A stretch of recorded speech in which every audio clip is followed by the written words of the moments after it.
هل هلالك يا هلا بك، هل هلالك يا رمضان، والله اشتقنا فرحنا بك. صوم وطاعة للرحمن، صوم وطاعة للرحمن، روحانية يومك غير، والوعد باب الريان، والليالي فيها الخير. يا هلا بك يا رمضان، يا هلا بك يا رمضان، جينا نبارك للحلوين، من زعلنا مسموحين، خير وبركة مرتاحين، والحبايب مجتمعين. السلام عليكم ورحمة الله وبركاته. أهلا بكم عام جديد، معاكم سالي من قناة سالي هوم. لو أول مرة تشوفيني انزلي تحت حطي لايك للفيديو، اشتركي في القناة، فعلي زر الجرس عشان يوصلك كل جديد، وتابعيني لنهاية الفيديو. صلى على النبي، اللهم صل وسلم وزد وبارك على نبينا محمد وعلى آله وصحبه أجمعين. النهاردة إن شاء الله هنستكمل مع بعض كده تنظيفات رمضان، وهننضف بقية المطبخ، وهنفرشه بقى كده بالفرش الرمضاني. كل سنة وانتم طيبين. اتأخرت شوية بس كله خير الحمد لله. ولما تيجي متأخرة أحسن من ما تجيش خالص، يعني لما تبدأي حتى لو انت متأخرة شوية بس تبدأي أحسن من انت ما تفضلي قاعدة وما تبدأيش ولا تعملي حاجة. تمام. قومي بقى كده شجعي نفسك معانا لو انت لسه ما عملتيش حاجة. مش شرط بقى تنضفي تنظيف يعني من اللي هو العميق قوي عشان ما تتعبيش برضو، الوقت ضيق. ممكن كده من على الوش، وتعملي مثلا اي زينة كده لرمضان تفرحي اولادك، وتعملي تغيير كده في المطبخ حتى لو هو بسيط. تمام. النهارده كده هنضف بقية الأجهزة بتاعة المطبخ، وهفرش الحاجات بتاعة رمضان، والحاجات اللي أنا كنت جايباها جديدة لسه ما استعملتهاش إن شاء الله كده. نشوفها مع بعض. بدأت كده بالميكروويف. هو ما كانش متوسخ قوي، يعني أنا على طول يعني إيدي فيه. لمعته كده وغسلته كويس من بره ومن جوه ونشفته. والأحسن إن الميكروويف انت ما تسيبهوش يتبهدل، او لو انت هتحطي فيه حاجه بتسخني فيه حاجه يعني بالذات الطبيخ او الحاجات اللي بيبقى فيها سوائل. يستحسن تبقي مغطيه الاكل يعني بغطا عشان خاطر ما يطرطش ويوسخ الميكرويف من جوه. تمام. كان نفسي بقى اعمل ديكورات لرمضان السنه دي، بس ما توفقتش خالص، وما كانش عندي وقت ان انا اعمل فيديوهات للديكورات رمضان وكده. بس انا كان لحسن حظي يعني ان انا كان عندي حاجات من الرمضانات اللي قبل كده كنت انا عاملاها بايديا برضو، وفي حاجات كنت شاريها وكده. فانا هستخدمها بقى، ومش ما اشتريتش حاجه الصراحه السنه دي، ما اشتريتش ديكورات ولا حاجات من دي، ولا حتى عملت بايدي. يعني كلها كانت حاجات موجوده عندي هتشوفوها دلوقتي في نهايه الفيديو. آمم ما احتجتش بقى ان انا ايه اعمل حاجات جديدة.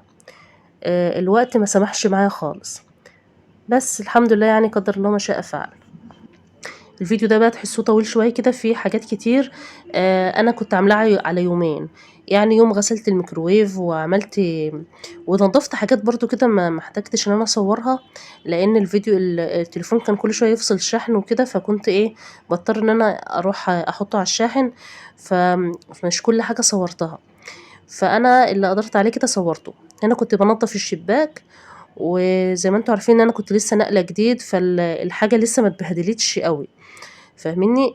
فقلت فرصه بقى ان انا لما انضفها كده وتبقى ايه اول باول انضف الحاجه ما تاخدش مني مجهود، وكمان تفضل نظيفه. وبعد كده لما اجي انضفها ما تبقاش متوسخه قوي. هو بس الناحية دي بس من الشباك اللي هي يمة البوتاجاز، الضلفة اللي هي يمة البوتاجاز ديت، هي ديت اللي لقيتها متوسخة شوية، عشان ده على طول اللي بفتحها بتبقى جنب العين اللي انا بقلي عليها، بعمل بطاطس، بقلي سمك. الحاجات ديت بتبقى ايه آه بتبقى بتطلع بقى الدخان اللي هو بيبقى فيه زيت وكده، بيوسخ حواليها يعني. فالأحسن ان انت تنضفي اول باول علشان الحاجة تبقى ايه سهل عليكي في التنظيف وما تاخدش منك وقت. وكمان مش بتحتاجي ان انت تعملي بقى خلطات او تشتري منظفات من اللي هي الغالية، اللي هي مثلا بتبقى عشان خاطر إذابة الدهون والحاجات اللي هي البقع الصعبة والدهون اللي هي الجامدة. لا، لما انت تبقي كده محافظة على حاجة اول باول من غير اي مجهود خالص ومن غير منظفات. يعني انا دلوقتي بنضف بالصابون المواعين العادي اللي هو البريل انا ما بجيبش بريل اليومين دول عشان المقاطعة، بجيب اللي هو اوكسي. تمام. فهو حلو في غسيل المواعين، ولما باجي اغسل اي حاجه بالسفنجه بس كده زي ما انتم شايفين، والحاجه بتنضف وتبقى زي الفل. خلّصت الشباك أهوّة ونضّفته كويس وجفّفته كده بقماشة نضيفة ولمّعته، ما شاء الله حلو جدًا. طبعًا مطبخي القديم ما كانش عندي شباك خالص فأنا بقى عشان خاطر يعني من باب شكر النِّعَم إن أنتِ تحافظي على نضافتها، يعني أنا ما كانش عندي شباك الأول في المطبخ، كان شفاط بس، فلمّا بقى جالي الشباك لازمًا أهتم بيه بقى وأنضّفه وأعتني بيه، وقريب بقى إن شاء الله هابقى أعمل له إيه، هابقى أعمل له ستارة، لإن برضه الوقت زي ما قُلت لكم الوقت ما سعفنيش، أنا كنت ناوية إن أنا أعمل له ستارة من الخيامية عشان رمضان، بس بقى زي ما قُلت لكم إن أنا ما لحقتش أعمل، خلاص. آمم، هنا بقى كنت باغسل الرخام كده والسيراميك،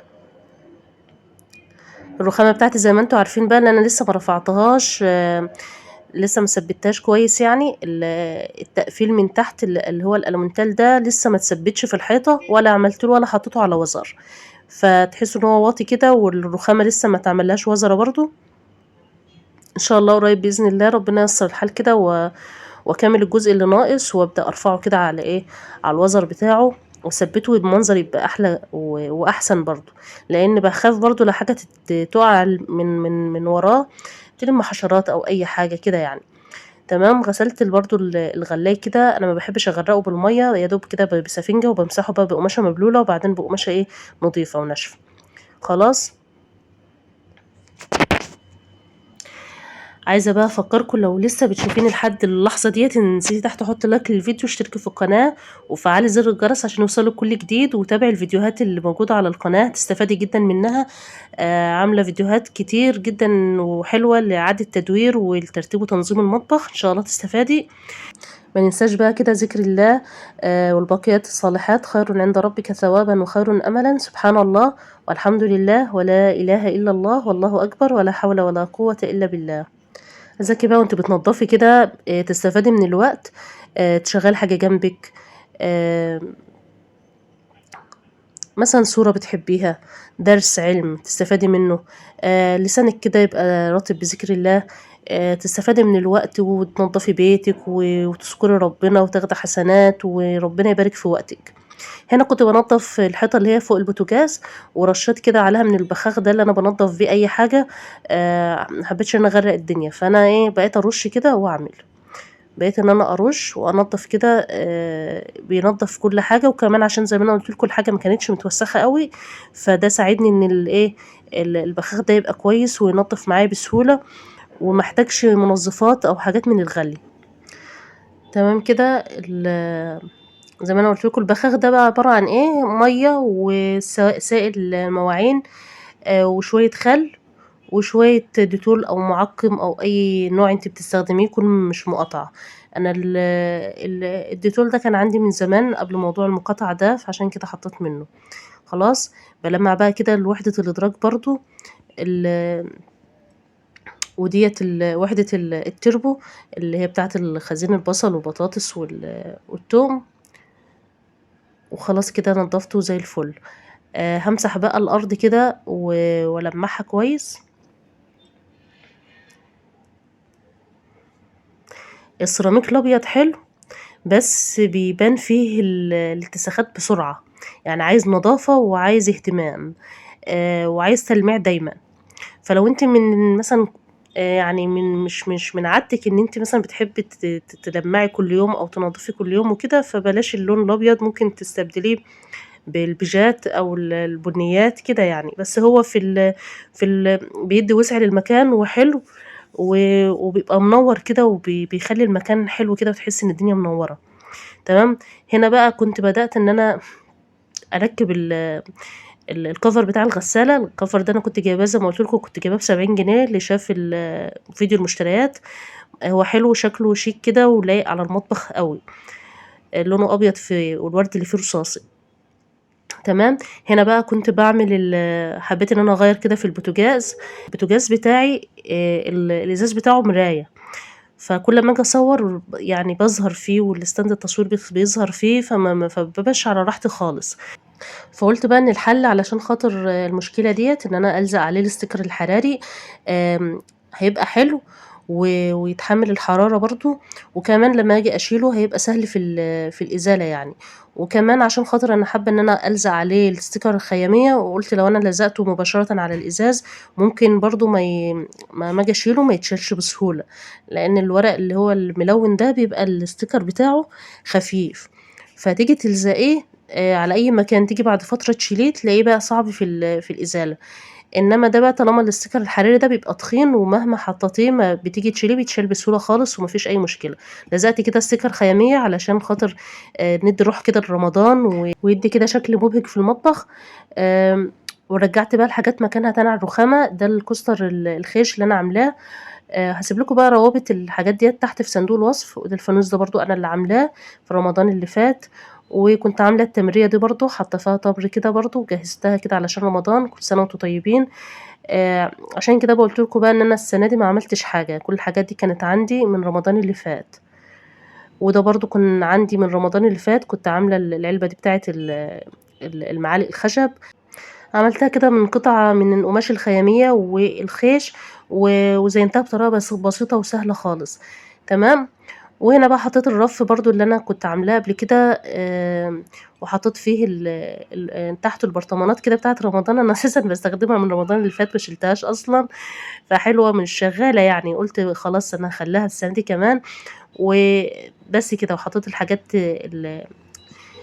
اللي هي اللي انا كنت حطاها اصلا. وده بقى التعليقه دي بتاعه رمضان مبارك، كنت عاملاها في رمضان اللي فات برضو. طلعتها ركبتها هيت، شكلها حلو جدا ورقيقة كده وبسيطة. عايزة اقول لكم برضو ان طالما انت عندك الحاجة مش لازم خالص ان انت تشتري جديد.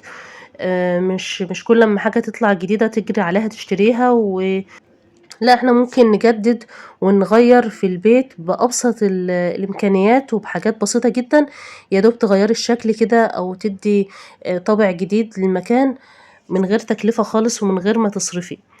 هنا جمعت الحاجات اللي انا بستخدمها دايما في الصينيه ديت: الفلفل والكمون والزيت الزيتون والمناديل. وزي ما انتم شايفين كده حطيتهم جنب البوتاجاز.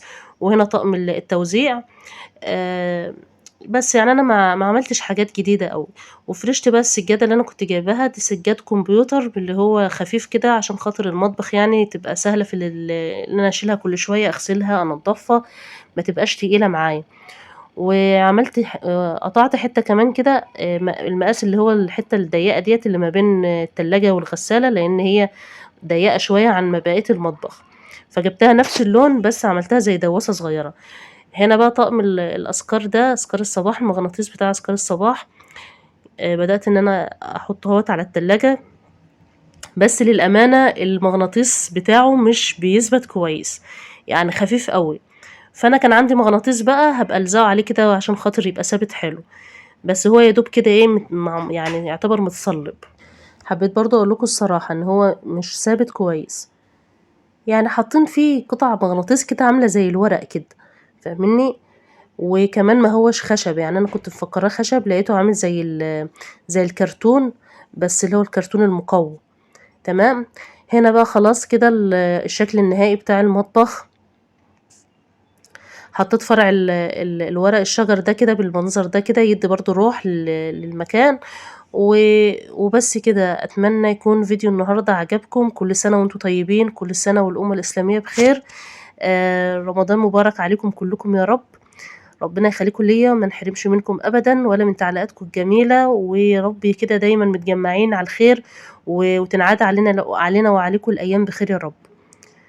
تنسوش بقى حبايب قلبي تحطوا لي لايك للفيديو لاني تعبت جدا جدا فيه، وتقولوا لي تعليق كويس وتعليق حلو كده منكم. وبس كده.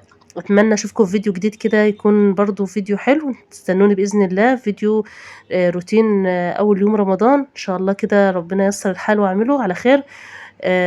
بس كده. اتمنى يكون فيديو النهارده عجبكم. ما تنسوش اللايك والشير والسبسكرايب. حبكم في الله، استودعكم الله. السلام عليكم ورحمة الله وبركاته. يا رمضان محلى ايامك، باركها المولى وادامك، الجنة تعطر انسامك، ومحلى صيامك محلى قيامك. يا رمضان محلى ايامك، باركها المولى وادامك، الجنة تعطر انسامك.